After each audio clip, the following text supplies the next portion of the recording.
Across the planet, the invaluable role of rainforest is unchallenged. Trees help to absorb carbon from the atmosphere, stabilizing our climate, keeping our planet healthy. But as the world progresses, forests are disappearing, making proper forest management more important than ever before.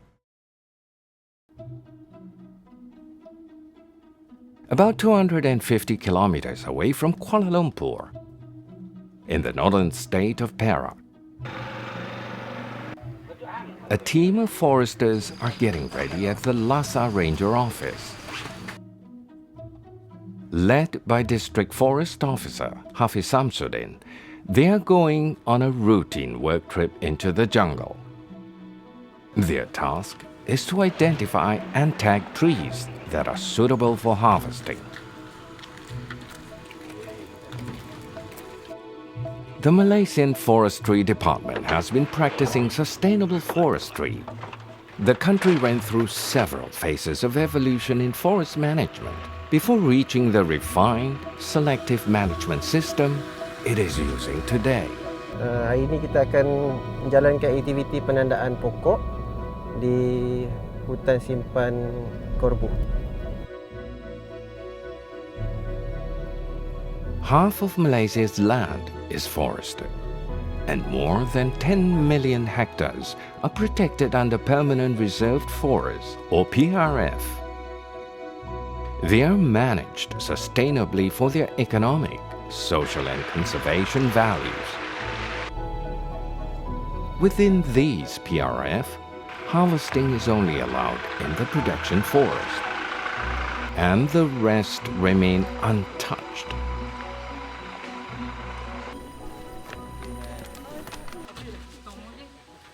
They have reached as far as the road could take them. The compartment they are tasked with lies deep in the forest. It will take a full day hike to reach their base camp. The Korbu Forest Reserve is a production forest. Selective trees within these forests are allowed to be harvested following procedures and guidelines. It is their responsibility to identify which trees are permitted and fit to be cut.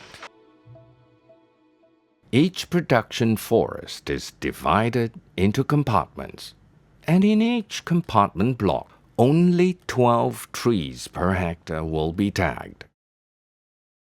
These compartments will be harvested in sequence until all compartments in the production forest are completed. Harvested compartments will then be left to their natural resilience to rewild. And only 30 years after the first harvest can the compartments be harvested again. Further up north, near the Belum Temenggo forest, is a small village belonging to the Jahai indigenous people.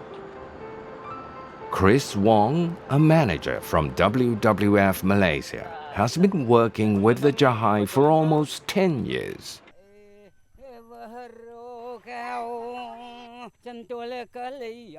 The Jahai is one of the 18 tribes of Orang Asli in Peninsular Malaysia. Although they have been impacted by the modern world, they're still very much connected to the jungle. Upon arriving at the village, Chris could see the village head is having a serious discussion. With them is Encik Munir Idris and his team from the Wildlife Department. It seems of late there have been incidents of elephants coming to their village, causing damage to their crops. Like any developing nation, Malaysia needs to grow economically. Since its independence, lands were cleared for settlement, urbanization and agriculture. With its growing population, infrastructure such as roads were built to provide access for the people, resulting in forest fragmentation.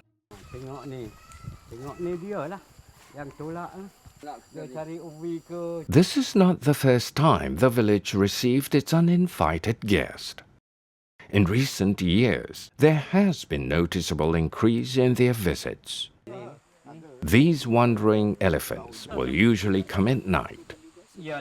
What used to be a rare occasion now seems to happen every other week, causes distress in the community. So when a forest is being fragmented, it depends on how severe it is. If the forest has become a very small piece of forest, then you will create a very small subpopulation of animals inside it, and you will have issues like human-wildlife conflict. Apa yang berlaku adalah spesies-spesies hidupan liar ni ada banyak. Jadi seperti contoh kita ambil gajah, kawasan rayau dia yang kita tahu sangat besar. Apa yang berlaku bila hutan terputus dan jadi blok-blok hutan yang kecil, dia kekurangan kawasan untuk rayau dan cari sumber lah. Maksudnya makanan, tempat berlindung dan juga air.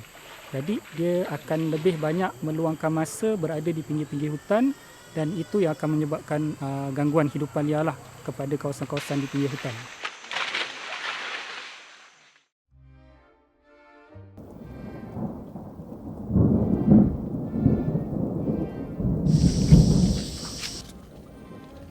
Hafiz and his team have been trekking the jungle for almost 7 hours. As foresters, life in the jungle is no easy feat, especially during timber harvesting season. Most compartments are located deep in the forest reserve and requires 3 to 5 days of work depending on the compartment size. If the team were to reach their base camp before nightfall, they have to hurry as the jungle can get really dark, extremely wet, and very dangerous.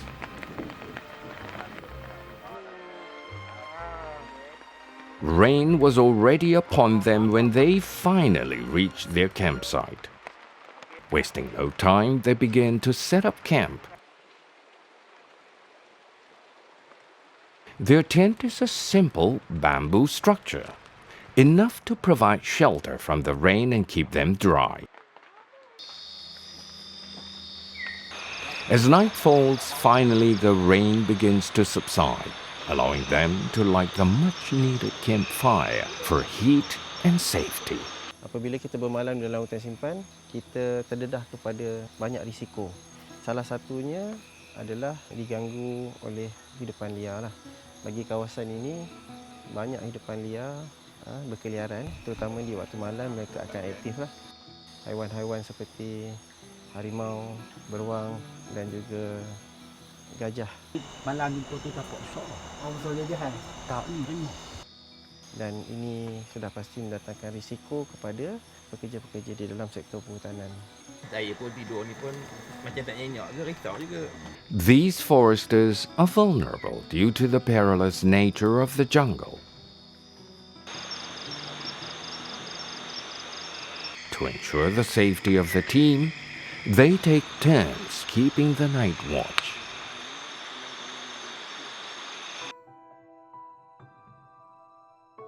Just a few kilometers away from the Jahai indigenous village is Central Forest Spine Amanjaya, an important linkage for wildlife. The Great Jeli Highway was opened to traffic in the 1980s. Before the highway was built, the route from the northwest to the northeast was about 1,000 kilometers. But with this east-west highway, the distance is shortened by almost half. The highway passes 2 major mountain ranges, the Bintang Range and the Titiwangsa Range, which includes cutting across the Belum Temenggo Forest. Chris meets up with Lokman Muhammad Noor from the Forestry Department, who is heading the Amanjaya CFF. Hari ni kita jumpa ada sebatang pokok telah tumbang, ditolak oleh gajah. Kemungkinan gajah cuba cross kawasan ini keluar ke depan. Yang ini adalah memang kesan yang baru dan kita dapati anggaran saiz gajah ni lebih kurang tapak lebih kurang 15 ke 16 inci dan dia punya berat lebih kurang 2 ke 3 tan lah. So dianggarkan hanya seekor gajah jantan sajalah yang menyebabkan kerosakan. Chris and Munir suspect the damage was done by the same elephant that has been causing disturbance at the Jahai village.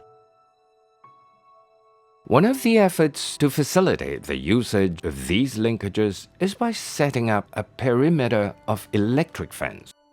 A length of 2 kilometers of electric fence was placed on both sides of the viaduct to create a wildlife corridor. This serves as a guide for wildlife to use the corridor when moving between forest blocks. Pemasangan elektrik dia adalah kita gunakan arus ulang alik lah. Kita tak gunakan arus terus. Kita hanya untuk memberi kejutan supaya gajah rasa sedikit sakit dan dia akan patah balik. To see the effectiveness of the linkage, camera traps are placed around the area.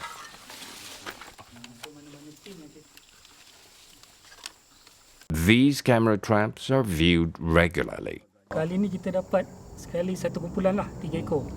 Kalau boleh nampak yang ada di hadapan ni, sebelah dia dan sebelah belakang sana ada lagi seekor lah. Gajah yang menita tadi? Berkemungkinan gajah yang sama. Jadi kawasan ni bukan tertumpu hanya kepada beberapa ekor saja.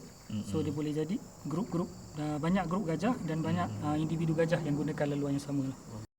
Ya, ini individu jantan yang berusia lah. So dia memang dah besar, yang dah matang. Kalau kita tengok daripada saiz gading pun kita boleh nampak lah. Ya, kalau selalu guna macam ni dan gajah kita tahu dia adalah spesies yang membuka jalan atau laluan dalam hutan. Jadi once dia dah lalu, spesies lain akan follow lah. Harap-harap lah. While Chris and the rest are preoccupied, an elephant is slowly making its way towards them. Luckily, a wildlife ranger realizes its presence.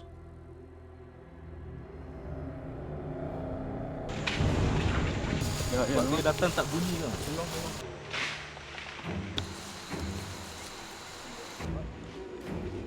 Bila kita dah nampak dia tu, dah memang tak ready. Berhampiran kita pun tak ready lah. Being an experienced tracker, Munir tries to locate the position of the elephant.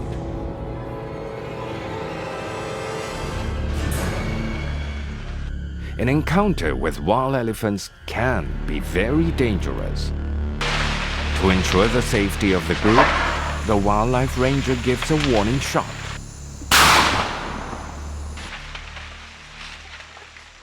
Thankfully, the elephant retreats to a safe distance. Human-animal conflict is not a new issue. Hopefully, these linkages will provide bigger roaming areas, benefiting both people and wildlife. The Malaysian government recognizes the importance of developing habitat connectivity. The Central Forest Spine Master Plan was introduced in 2005 to connect fragmented forest, allowing safer wildlife passages, enabling bigger roaming grounds. In Peninsular Malaysia alone, 37 linkages have been identified and are on their way to completion.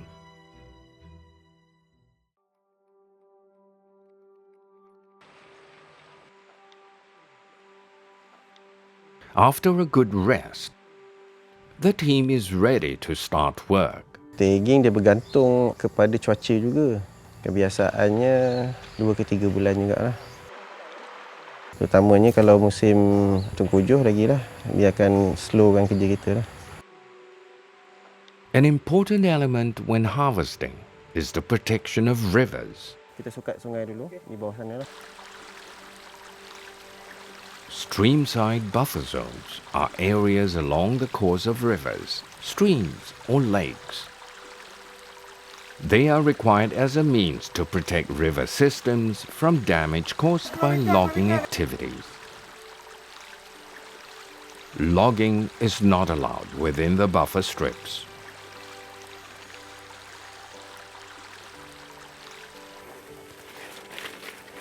Once they've reached the corresponding distance, a tree is marked to show the buffer zone's boundary line. Saya cadangkan hari ini kita fokuskan sebelah kiri. Only 12 trees are tagged per 1 hectare. Of the 12 trees, 4 will be identified and tagged as mother tree. Mother trees are not allowed to be cut. Their role is to provide seeds for natural regeneration. They need to be healthy, free of diseases, have very straight trunk, and possesses beautiful tree crowns. Mother trees are not limited to any specific species. It is important to choose the right mother tree. Naturally, a tree's offspring will resemble its mother.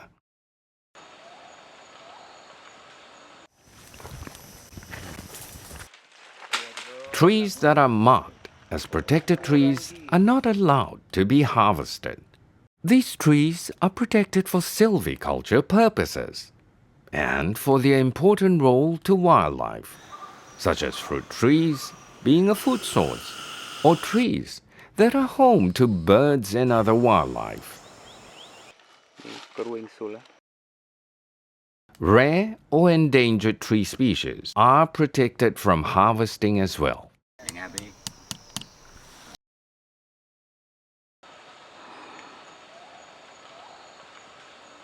For harvestable trees, specific criteria must be met.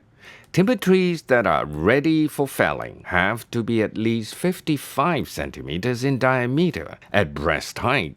They must be tall with straight tree trunks and have good commercial value.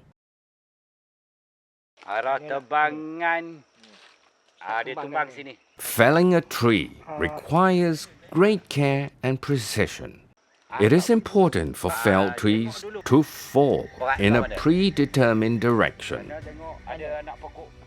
This directional felling is determined in advance by foresters during the tagging process. It is their job to make sure felled trees make minimum damage to the environment and the surrounding residual trees. Malaysia stands firm in its commitment to sustainable practices, no matter how challenging. The fact that the global population will always need more wood makes it crucial for Malaysia to find the right balance between forest conservation and developing the timber industry. The Malaysian Timber Council was established to promote the development and growth of Malaysian timber industry through sustainable practices. To ensure only sustainably and legally harvested timber and timber products leave the country, harvested trees must go through a series of processes. The logs must first go through the Forest Inspection Center. It is here that they are further inspected to prove their origin. Only after passing the inspection can the logs make their way to their destination.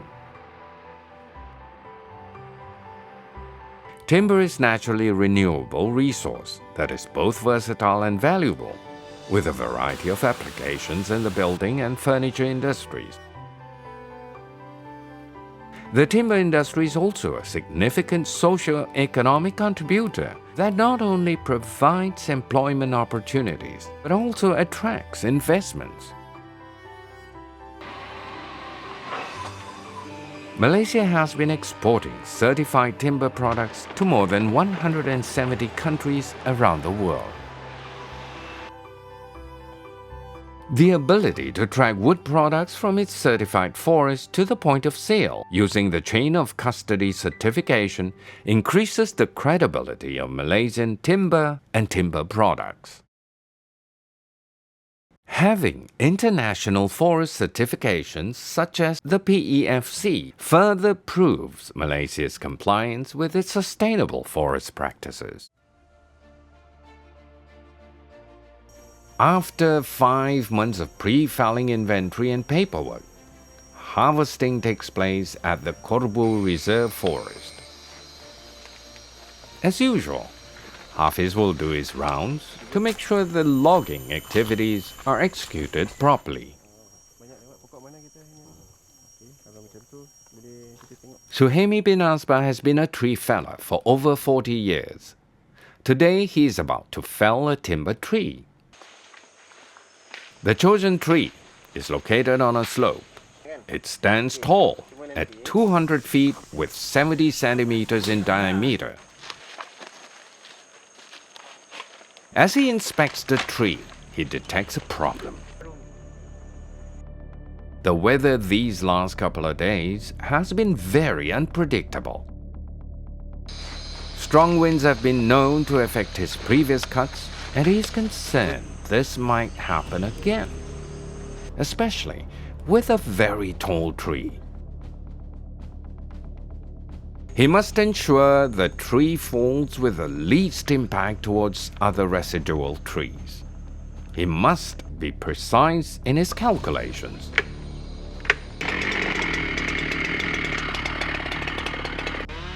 Suhaimi makes his first cut.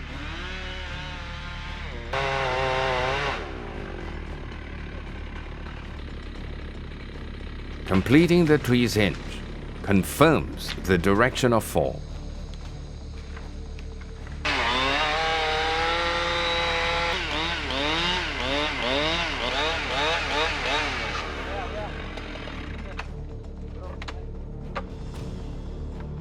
Ini kayu dia ke sana, tapi kita nak set ke sini. Suami. Tapi ingat ini kayu dia bidah nanti ya.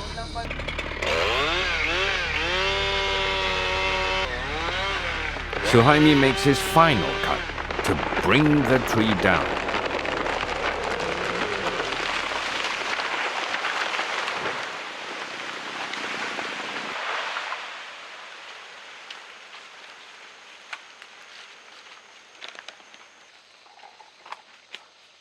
It will take close to 3 months to complete the harvesting for this forest compartment, after which it will be left alone.